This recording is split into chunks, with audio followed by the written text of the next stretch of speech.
Mi padre levantó su copa y brindó, salud por los Martínez, excepto Beto, el fracasado con dinero pero sin esposa ni hijos, todos se echaron a reír, así que luego brindé, por el fracasado que ya no pagará tus cuentas, papá. Me llamo Alberto Martínez, aunque todos en mi familia me dicen Beto. Tengo 38 años, una cuenta bancaria con más ceros de los que mi padre y mis hermanos jamás soñaron, y una casa de 3 pisos en una de las zonas más exclusivas de la ciudad. Pero para mi familia, no soy más que un chiste. Un fracasado. ¿Mi delito? No tengo esposa, no tengo hijos, no tengo amigos que llenen mi casa de ruido los fines de semana. Mi vida gira en torno al trabajo, y para ellos, eso es lo mismo que no tener vida. Todo empezó a desmoronarse en el cumpleaños número 65 de mi padre, Carlos. Era un sábado por la tarde, y como siempre, yo había organizado todo, la comida, las bebidas, la decoración, incluso el pastel de 3 pisos que mi padre siempre exigía porque un Martínez no celebra con cualquier cosa. La casa estaba llena. Mis 3 hermanos, Kevin, Luis y Guillermo, llegaron con sus esposas y sus hijos, que corrían por el patio rompiendo cosas sin que nadie los regañara. Mi padre, como siempre, estaba sentado en la cabecera de la mesa, con una cerveza en la mano y esa sonrisa de rey que siempre llevaba cuando estaba rodeado de sus hijos exitosos.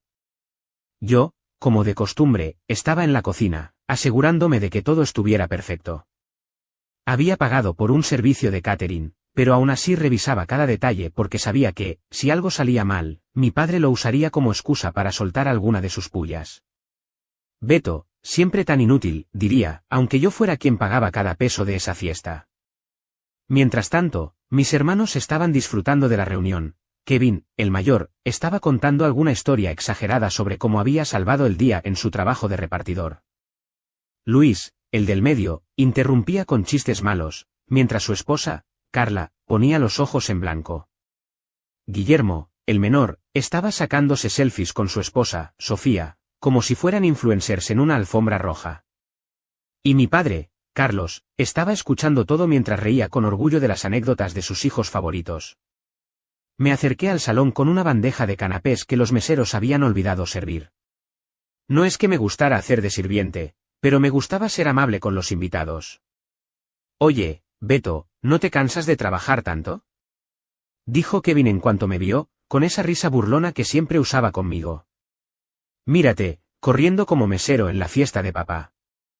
Deberías relajarte, hombre, vivir un poco, alguien tiene que asegurarse de que coman, respondí, dejando la bandeja en la mesa.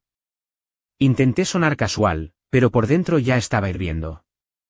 Kevin siempre hacía lo mismo, se burlaba de mí, como si su vida de repartidor, con deudas hasta el cuello, fuera un modelo a seguir. Déjalo, Kevin, intervino Luis, con una sonrisa torcida. Beto está feliz siendo el solterón rico. ¿Verdad, hermanito? Solo él, su dinero y su casa vacía. Las esposas de mis hermanos se rieron por lo bajo. Mariana, la de Kevin, fingió que miraba su teléfono, pero vi cómo se le curvaban los labios. Carla, la de Luis, me lanzó una mirada de lástima que era más falsa que sus uñas acrílicas. Sofía, la de Guillermo, estaba demasiado ocupada tomándose otra selfie para prestar atención. Los niños seguían corriendo, y uno de ellos tiró un vaso que se rompió en el suelo. Nadie se molestó en recogerlo. Beto, siéntate de una vez, dijo mi padre desde la cabecera, con un tono que sonaba más a orden que a invitación. Deja de andar como hormiga. Esto es una fiesta, no tu oficina. Desde que tengo memoria, mi familia me ha tratado como el raro, el que no pertenece. Mis hermanos tienen esposas, hijos, y una vida que mi padre considera de verdad. Yo, en cambio, solo tengo dinero. Y para ellos, eso no vale nada. Después de la muerte de mi madre, mi padre dejó de trabajar. Decía que estaba retirado, pero la verdad es que nunca había tenido un trabajo estable. Vivía de promesas y sueños que nunca se cumplían. Yo, que estaba empezando mi carrera en tecnología, me convertí en su banco. Al principio, pagaba la renta de su apartamento porque no quería que terminara en la calle. Luego, empecé a cubrir sus cuentas de luz, agua, teléfono, hasta el cable para que viera sus partidos de fútbol. Cada mes, le depositaba dinero para que viviera cómodo. Nunca me lo agradeció. Para él, era mi deber. Eres mi hijo, decía. Los hijos cuidan de sus padres. Mis hermanos no eran mejores. Kevin siempre estaba pidiéndome un préstamo porque sus hijos necesitaban uniformes o medicinas. Luis me pedía dinero para su negocio de muebles, que en realidad era una excusa para no buscar un trabajo de verdad. Guillermo, el peor, me pedía efectivo para comprar ropa o pagar deudas de tarjetas de crédito. Ninguno me pagaba. Y yo, como idiota, siempre les daba. Tal vez porque quería que me quisieran. Tal vez porque creía que algún día me verían como algo más que el solterón rico. Volviendo a la fiesta, la cosa siguió empeorando. Después de la comida, llegó el momento de los discursos. Mis hermanos se turnaron para hablar de mi padre, diciendo cosas como el mejor papá del mundo y un hombre que nos enseñó todo. Yo sabía que era puro teatro. Kevin no hablaba con mi padre desde hacía meses porque le había pedido dinero que no podía devolver. Luis solo lo visitaba cuando necesitaba algo. Guillermo ni siquiera se molestaba en llamarlo. Pero en la fiesta, todos eran los hijos perfectos. Cuando me tocó hablar, me puse de pie, y dije algo breve: «Feliz cumpleaños, papá. Que tengas un gran año». No soy de discursos largos, y además, ¿qué iba a decir? ¿Gracias por tratarme como basura toda mi vida? ¿Gracias por vivir de mi dinero sin darme ni un gracias? Mi padre apenas me miró. Sí, gracias, Beto, dijo, como si le estuviera haciendo un favor al escucharme. Ahora, que traigan el pastel. Los meseros entraron con el pastel, y todos aplaudieron como si fuera un espectáculo de circo. Mi padre sopló las velas, cortó el primer pedazo, y empezó a repartir porciones a mis hermanos y sus familias. A mí no me dio nada. No es que me muriera por un pedazo de pastel, pero el gesto me dolió. Era otro recordatorio de que, para él, yo no contaba. Entonces llegó el brindis. Mi padre se puso de pie, levantó su copa de vino tinto, un vino de $500 la botella, que yo había pagado, y llamó la atención de todos con un tintineo. El salón se quedó en silencio, y las miradas se clavaron en él. Siempre había tenido ese don para ser el centro de todo. «Familia Martínez», empezó, con esa voz grave que usaba cuando quería sonar importante. «Hoy cumplo 65 años, y estoy orgulloso de lo que hemos construido. Mis hijos, mis nueras, mis nietos, todos son un orgullo. Brindo por los Martínez, que siempre salimos adelante. Salud por los Martínez, excepto por Beto, el fracasado con dinero pero sin esposa ni hijos». El salón estalló en risas. Kevin se dobló, golpeando la mesa tan fuerte que los vasos temblaron. Luis soltó una carcajada que parecía un ladrido. Guillermo se cubrió la boca, pero sus ojos brillaban de diversión. Las esposas de mis hermanos se reían disimuladamente, y los niños, que no entendían el chiste, se unieron porque todos lo hacían. Mi padre me miró directamente, con esa sonrisa burlona que me había perseguido toda la vida. Me quedé allí, de pie, con la bandeja vacía en las manos. Sentí como la risa me aplastaba, como si cada carcajada fuera un clavo en mi pecho. No era la primera vez que mi padre me humillaba así. Lo hacía en cada reunión, cada cumpleaños, cada Navidad. Siempre era lo mismo: Beto, el solterón, Beto, el que no sabe vivir, Beto, el que está solo. Y mis hermanos siempre se reían, como si fuera el mejor chiste del mundo. Pero esa vez fue diferente. Algo dentro de mí se rompió. Tal vez fue el cansancio de ser el chiste de siempre. Tal vez fue la rabia de ver a mi padre gastando mi dinero mientras me trataba como basura. Tal vez fue la certeza de que, sin mí, todos estarían en la calle. No lo sé. Pero supe que no podía más. Dejé la bandeja en la mesa con un golpe que hizo que todos se callaran. Las risas se apagaron, y el silencio cayó como una cortina. Me miré a mi padre, que todavía tenía la copa en la mano, y levanté mi copa. «Un momento», dije, con la voz firme, aunque por dentro sentía una tormenta de rabia y nervios. «Quiero hacer mi propio brindis». Todos se quedaron observándome fijamente, y luego dije: «Brindo por el fracasado que ya no pagará tus cuentas, papá». «Salud». Me bebí todo de un trago y dejé la copa en la mesa con un golpe suave. Por un momento, el silencio fue absoluto. Podía escuchar el zumbido del aire acondicionado y el latido de mi propio corazón. Mi padre me miró con los ojos entrecerrados, como si intentara descifrar si hablaba en serio. Mis hermanos intercambiaron miradas, con las cejas levantadas. Las esposas de mis hermanos se removieron incómodas en sus sillas. Y entonces, como si alguien hubiera apretado un botón, la mesa estalló en risas otra vez. Mi padre soltó una carcajada tan fuerte que casi se atraganta con su vino. Kevin golpeó la mesa, riendo como si le hubiera contado el mejor chiste del mundo. Luis se limpió una lágrima de la risa, y Guillermo se dobló, diciendo algo como «¡Ay, Beto, qué loco eres!». Las esposas se unieron, riendo disimuladamente, y hasta los niños se rieron, aunque no entendían nada. «¡Qué ocurrencias, Beto, siempre tan chistoso!», dijo mi padre, todavía riendo, mientras se secaba los ojos con una servilleta. «Siéntate, hombre, no hagas el ridículo».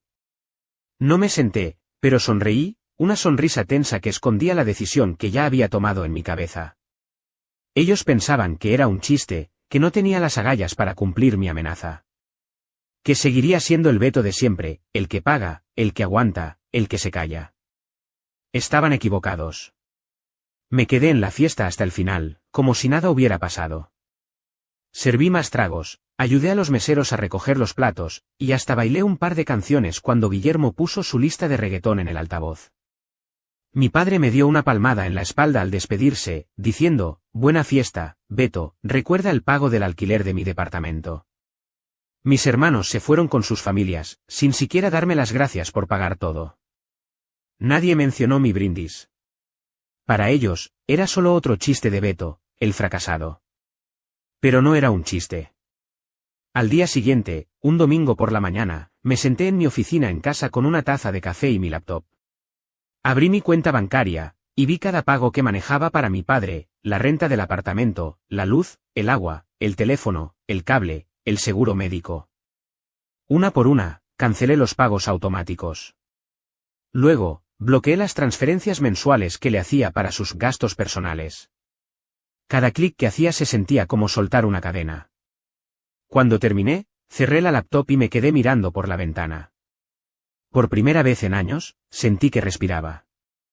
Una semana después, mi teléfono empezó a sonar sin parar. Era mi padre. Lo dejé sonar un par de veces antes de contestar, no porque tuviera miedo, sino porque quería que se desesperara un poco. Cuando finalmente respondí, su voz estaba llena de furia. «¿Qué demonios está pasando, Beto?», gritó. «Me cortaron la luz ayer, y hoy llegó un aviso de que el agua está vencida. Y el casero me dijo que no recibió el dinero del alquiler». «¿Qué hiciste?». Me recosté en mi sofá, con el teléfono en la mano, y dejé que hablara. Cuando terminó de gritar, respondí con una calma que hasta a mí me sorprendió. «¿Qué hice?».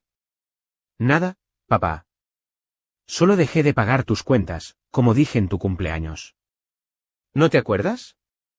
«Brinde por el fracasado que ya no iba a mantenerte, ¿de qué estás hablando?», dijo, su voz temblando entre la rabia y la incredulidad.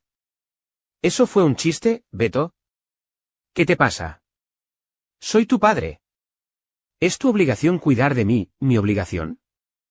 Repetí, y esta vez no pude evitar que mi voz subiera un poco. «Mi obligación es pagar tus cervezas, tu apartamento, tus salidas con tus amigos, mientras me llamas fracasado delante de todos». «Mi obligación es escuchar tus burlas y las de mis hermanos, que viven de mis préstamos mientras me tratan como basura». «No, papá, se acabó, arréglatelas solo». «No puedes hacerme esto», gritó. «Soy tu padre. Sin mí, no estarías aquí». «Kevin, Luis, Guillermo, ellos tienen familias, responsabilidades.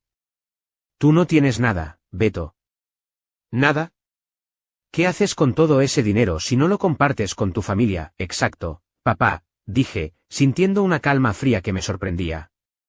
«No tengo nada. Ni esposa, ni hijos, ni deudas. Solo tengo mi dinero, mi casa y mi tranquilidad. Y no pienso gastarlos en alguien que me desprecia. Así que, como te dije, arréglatelas». Colgué antes de que pudiera responder.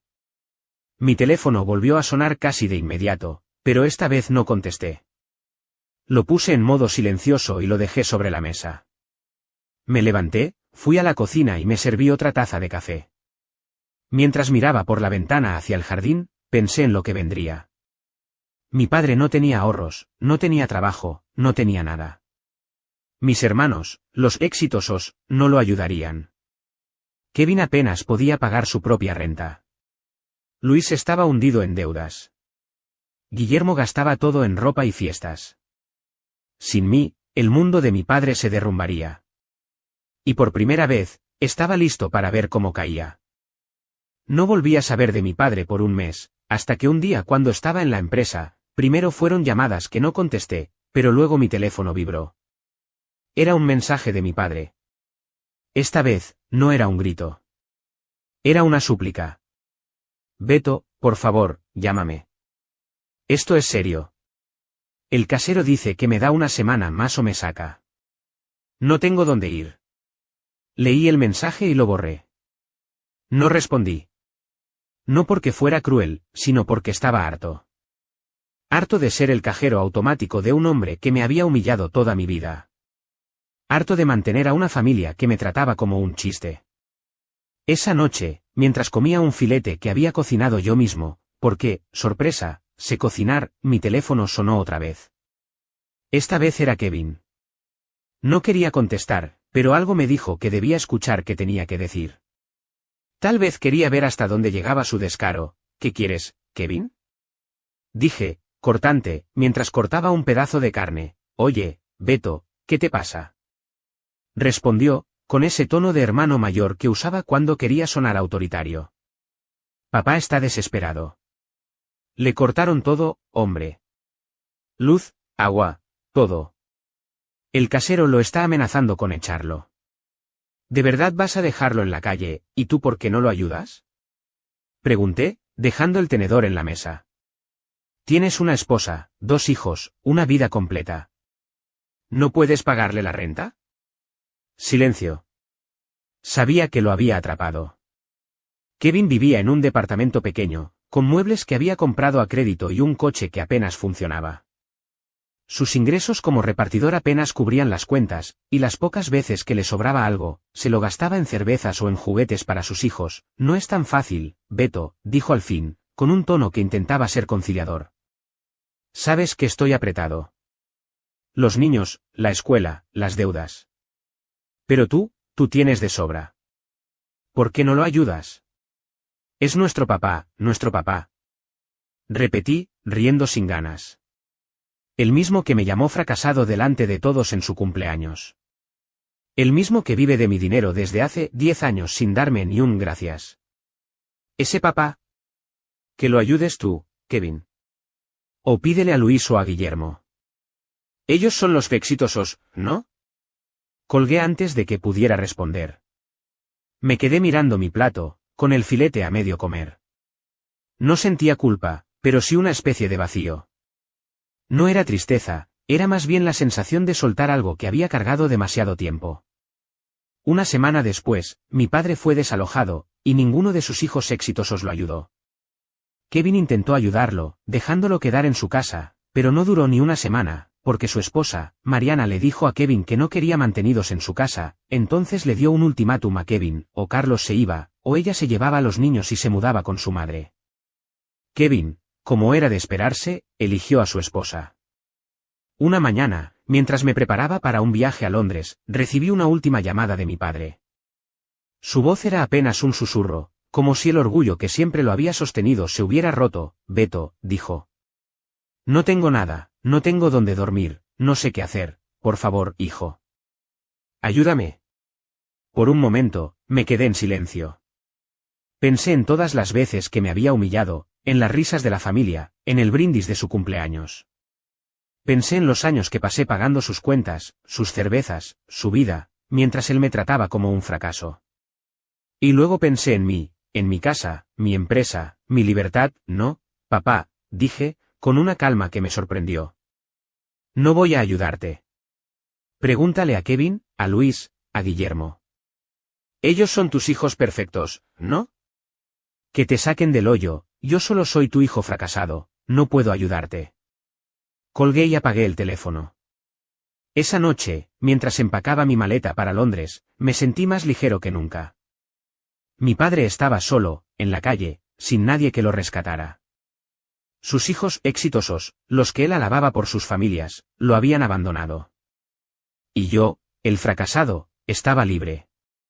Días después, supe que Carlos vivía en un albergue, sobreviviendo con la caridad de extraños. Kevin, Luis y Guillermo seguían con sus vidas, endeudados y peleando con sus esposas, pero sin ayudar a su padre. Nadie mencionó mi nombre. Nadie me buscó. Y yo, por fin, vivía para mí. Me senté en mi balcón, con una copa de vino en la mano, mirando la ciudad. Había construido una vida que nadie podía quitarme. No tenía esposa, no tenía hijos, pero tenía algo que mi familia nunca entendió: paz. Y mientras el sol se ponía, brindé por mí mismo. Por el fracasado que había ganado. Suscríbete para más historias diarias.